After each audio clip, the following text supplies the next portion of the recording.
Hello. An exceptionally well preserved settlement dating to around 1000 BC, the Late Bronze Age, was discovered in 1999 by a local archaeologist who noticed a series of wooden posts emerging from the edge of a working quarry at Must Farm, not far from Peterborough. The site was excavated by Cambridge Archaeology Unit under Mark Knight, and the finds were in a remarkable state of preservation. Now, the settlement consisted of 5 roundhouses built on stilts over what was then a river channel and surrounded by an ash palisade. They estimated that the settlement had once been larger and half of it had been quarried away possibly a century or so ago. At some time, this settlement had been destroyed by fire, and as the burning timbers hit the river, then they were doused and sunk to the bottom and were preserved in the silt.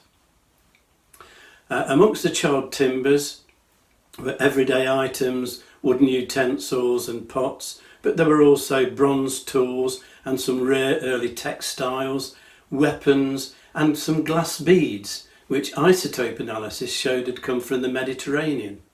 Now, pottery is a common find from almost any archaeological dig, but those from Must Farm were of an exceptionally wide variety and mostly complete.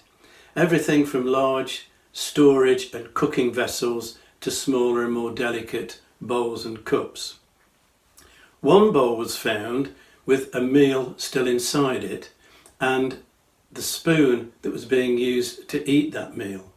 It suggests that the catastrophic fire that destroyed this settlement came as a surprise to the people. Now, it may have been an accident. It is much more likely to be the result of a violent attack. Nobody came back to reclaim the possessions. Nobody tried to rebuild the settlement. The preservation of the timbers was so good that on the main uprights you could see that mortise and tenon joints had been used, and all the building techniques were on display. The walls and the roof were a mix of turf and clay and rush thatch. The floors were made of woven hazel panels.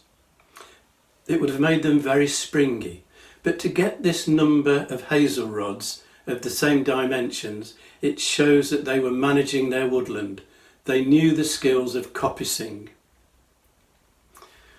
The distribution of material showed how these huts were used, and it showed quite clearly that different areas were designated for different purposes. So there was a sleeping area, a cooking area, a storage area, a craft area, etc. And amazingly, pieces of clothing had survived. Some animal fibres, but others made from plant fibre. They were using bast. This is the inner bark of the lime tree, has to be beaten to strip separate the fibres. The dig produced the largest and finest collection of textiles from the British Bronze Age, and the fabrics show very sophisticated skills. They were able to produce very finely woven material, including plaids and other patterns. Cloth making tools that they found included a cloth beater, bobbins with the thread still wrapped around them, parts of a loom and loom weights made of clay. So the whole of the cloth making process was represented by the finds. The settlement also yielded the largest assemblage of domestic metalwork from Britain. There were axes, there were sickles, there were gouges and there were razors. Sickles, so these people were harvesting crops. They were arable farmers, but the animal bones found show that they also kept livestock. They kept cattle and pigs and sheep. A pair of shears were found in the box in which they were kept. Weaponry included spears and swords.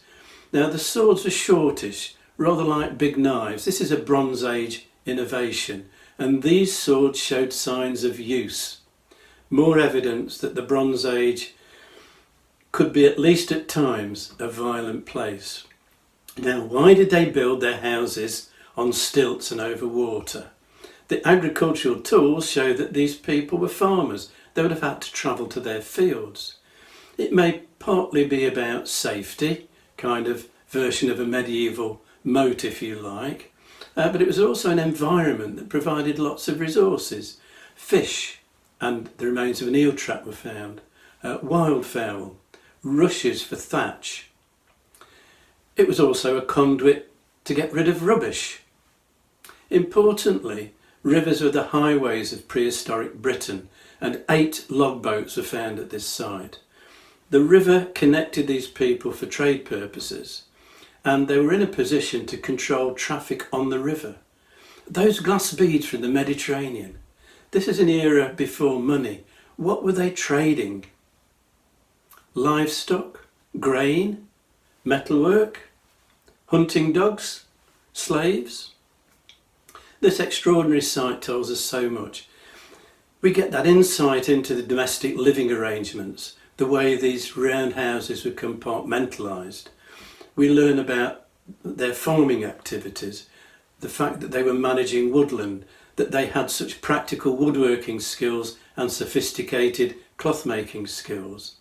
Tells us a little bit about the extent of trade, how these people were connected. And the material wealth here, for a farming community, quite surprising. Bronze swords were prestige items. Those imported glass beads, luxury item. And there are dozens of specialists working on the post-excavation process, so there's a wealth of information still to learn from this particular site. Next time I'm going to look at 2 spectacular finds from the British Iron Age. If you've enjoyed this video, hit the like and subscribe buttons and click the notification bell to be informed when the next video is published.